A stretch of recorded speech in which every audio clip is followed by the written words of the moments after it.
Fahri Hamzah sentil keras klarifikasi Anies Baswedan soal utang 50 miliar rupiah. Jadi ceritanya awalnya ini kan memang ini sudah jadi perbincangan beberapa hari belakangan.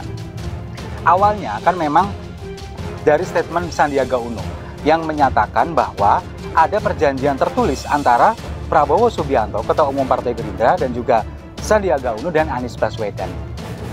Perjanjian tertulis ini terjadi pada bulan September tahun 2016, satu hari menjelang pendaftaran bakal calon gubernur dan calon wakil gubernur DKI Jakarta untuk Pilkada tahun 2017, di mana pada waktu itu Anies Baswedan maju bersama dengan Sandiaga Uno. Nah, perjanjian tertulis ini ditulis oleh Fadlizon yang kemudian diberi materai dan ditandatangani oleh 3 orang ini, Anies Baswedan, Sandiaga Uno, dan juga Prabowo Subianto. Jadi ya ada perjanjian satu lagi yang saya kira itu yang ada di Pak Rikrik itu. Apa? Intinya apa? Isinya apa? Ya intinya kalau tidak salah itu perjanjian utang piutang barangkali ya. Siapa berutang, siapa yang diutangi? Ya pasti yang punya duit memberikan utang kepada yang tidak punya duit. Jadi Pak Sandi mengutangi Pak Anies? Kira-kira begitu, karena yang punya likuiditas itu Pak Sandi. Oke. Kemudian memberikan pinjaman kepada Pak Anies ya kan. Karena waktu itu kan putaran pertama kan ya namanya juga lagi tertati-tati juga kan waktu itu. Jadi kira-kira begitu. Yang itu saya lihat dan itu ada di Pak Rikrik itu Pak. Berapa nilainya? Nilainya berapa ya? 50 miliar barangkali. 50 miliar? Ya. Oke. Oh, sudah lunas? Saya kira belum barangkali ya. Ya oke. Sekarang Nasdem harus menerima konsekuensi yang sama sekali tidak dibayangkan sebelumnya. Sepertinya keberlangsungan koalisi yang diinisiasi Partai Nasdem tidak akan berjalan sesuai dengan rencana dan diprediksi tidak akan bisa memenuhi ekspektasi Ketua Umum Nasdem Surya Paloh. Nasdem saat ini sedang berusaha untuk menyelamatkan partainya agar tidak semakin terpuruk dan membuatnya terpental dari parlemen, dan secara hitung-hitungan politik sepertinya Nasdem akan memilih untuk melepaskan Anies daripada harus mengorbankan masa depan Nasdem menjadi partai gurem.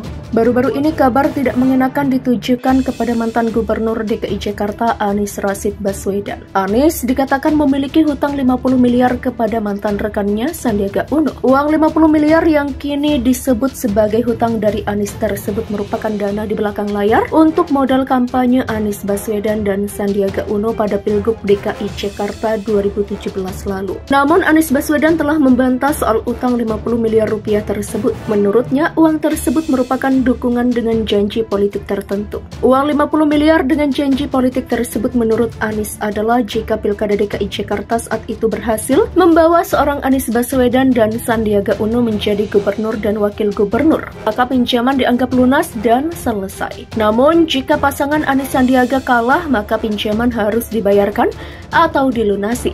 Lebih lanjut, Anies mengatakan bahwa uang 50 miliar tersebut bukan milik Sandiaga Uno, melainkan dari pihak ketiga melalui Sandiaga Uno, dan dia yang menandatangani surat perjanjian itu. Di dalam surat itu disampaikan apabila Pilkada kalah, maka saya berjanji, saya dan Pak Sandiaga Uno berjanji mengembalikan saya dan Pak Sandi yang tanda tangan saya. Apabila kami menang Pilkada, maka ini dinyatakan sebagai bukan utang dan tidak perlu, artinya selesailah kira-kira.